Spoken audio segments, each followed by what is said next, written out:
여러분 안녕하십니까? 광주 MBC 뉴스데스크입니다. 오늘 강제동원 문제 해결을 위한 토론회가 있었는데요. 정부가 내놓은 피해자 배상 방안에 일본 정부나 기업이 책임져야 할 몫은 없었습니다. 광주 피해자 단체는 굴욕 외교라며 강하게 반발하고 있습니다. 우종훈 기자입니다. 강제동원 해법과 관련해 정부가 밝힌 방안은 외교부와 일제 강제동원 피해자 지원재단이 포스코 등 한국 기업의 기부금을 받아 대법원에서 이긴 피해자 15명에 우선 배상한다는 겁니다. 정부는 피해자들이 고령이라 시간이 없다는 점을 제일 먼저 고려했다고 강조했습니다. 모두가 만족하기는 어려워도 적어도 납득할 수 있는 마련해 내고자 했습니다. 하지만 일본 정부와 전범 기업 참여는 빠진 해결책과 관련해 토론 참석자들이 반발했습니다. 일본의 책임을 완벽하게 면책해 주는 것이 아닌가. 저는 심각하게 문제제기를 하지 않을 수 없습니다. 민관 협의회 과정에서 이미 관계가 파탄난 상황인데 외교부가 또다시 피해자와 대리인 등을 들러리 세우고만 있다는 겁니다. 공개 토론회인데 발제문이 인쇄된 게 있습니까? 여러분 이런 토론회가 어디 있습니까? 토론회 참석을 거부한 광주 강제동원 피해자 단체는 토론장 밖에서 정부를 비난했습니다.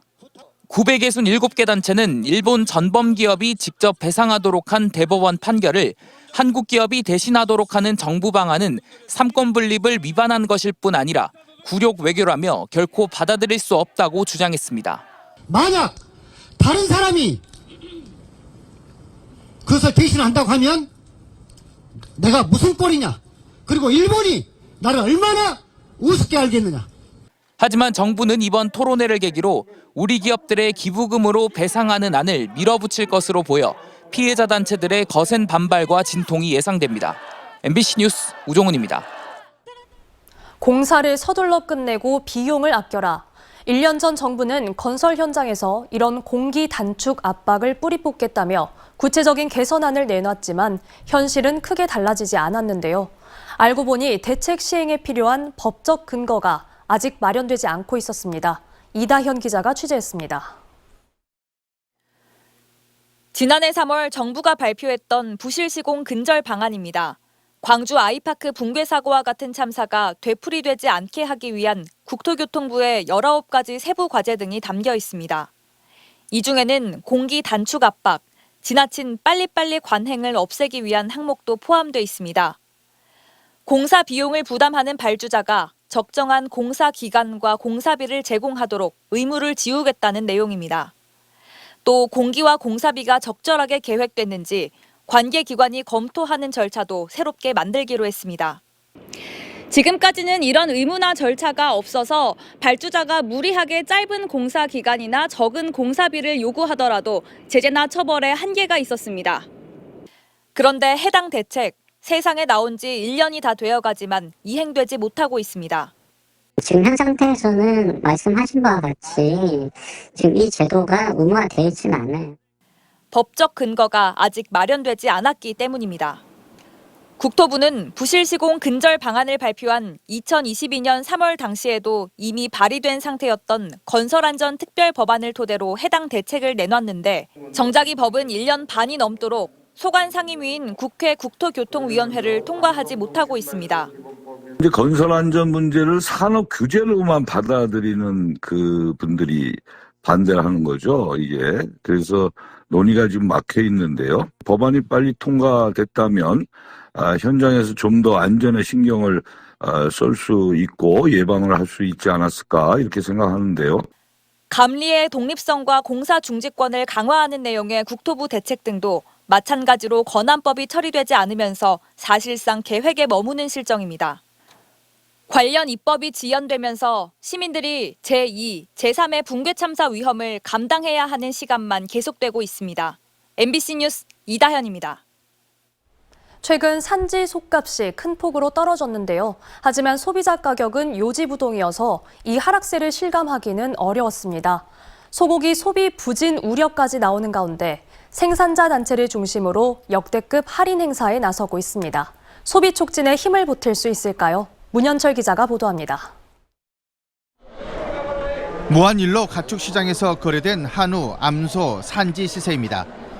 1년 전 1kg에 11,658원이었던 평균 거래 가격이 최근 8,752원으로 25%가량 떨어졌습니다. 설 대목을 앞두고도 하락폭이 커지면서 농가들이 울상입니다. 우리가 지금 거세 한 마리를 생산하는데 우리가 송아지값 빼고 사료값 빼고 하면은 지금 현재는 한 300에서 350만 원 적자로 보고 있습니다. 네, 굉장히 어렵습니다.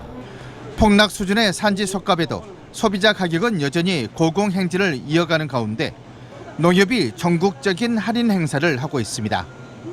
농협 주관으로 전국 단위 할인 행사를 실시를 하고 있습니다. 약 규모는 200억 정도 예상을 하고 있고요. 2월 말까지 시행할 예정입니다. 축협은 우시장에서까지 한우 판촉 행사에 나섰습니다. 최대 할인율이 35%, 기간은 무기한.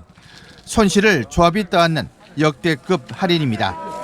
특히 사료값은 오르고 속값은 이렇게 떨어지니까 이렇게 소비라도 시켜서 속값을 하루빨리 안정시키자, 이런 취지에서 했습니다. 현재 전국 한우 사육 마리수는 350만 마리로 적정 수준인 300만 마리를 크게 넘어섰습니다. 최근 경기 침체와 맞물려 속값 파동이 재현될 것이란 위기감이 날로 커지고 있습니다. 농가들은 대대적인 할인 행사를 통해 사육 두수를 줄이고 소비 촉진으로 안정적인 한우 사육 기반이 만들어지기를 기대하고 있습니다. MBC 뉴스 문현철입니다. 금리 인상의 여파로 가계대출 연체율이 가파른 오름세를 보이고 있습니다. 이른바 저신용차주의 연체율이 급등했는데요. 연령대별로는 50대의 연체율이 다른 지역보다 유독 높은 것으로 나타났습니다. 조현성 기자입니다. 광주 전남 지역 가계부채 관리에 빨간불이 켜졌습니다. 지난해 6월 말을 기준으로 한 달 이상 대출을 연체 중인 비율이 광주가 0.94, 전남은 0.77%였습니다. 바닥 수준이었던 2021년 초와 비교했을 때 오름폭이 매우 가팔랐음을 알 수 있고 다른 광역단체와 비교했을 때도 확연히 높은 수준입니다. 연령대별로는 광주는 50대와 60대 이상, 전남은 30대 이하와 50대 연체율이 높았습니다. 두 지역 모두 인구와 소득 측면에서 경제의 허리 세대라 할 수 있는 50대가 빚에 가장 허덕이고 있는 셈입니다.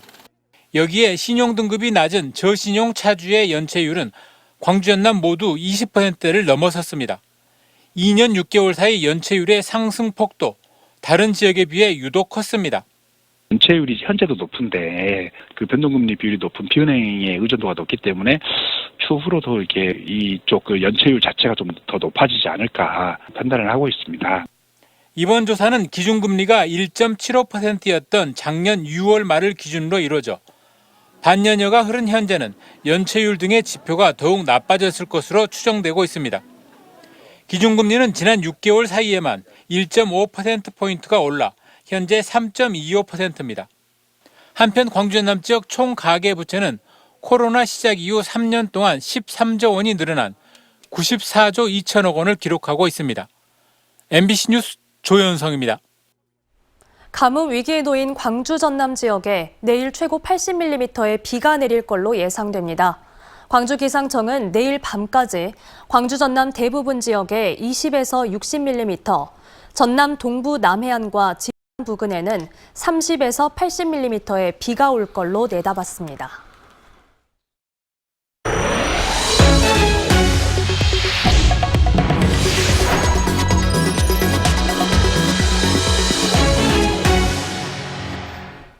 일 년 가운데 가장 춥다는 절기상 대한도 아직 지나지 않았는데 남녘에는 벌써 봄의 기운이 움트고 있습니다.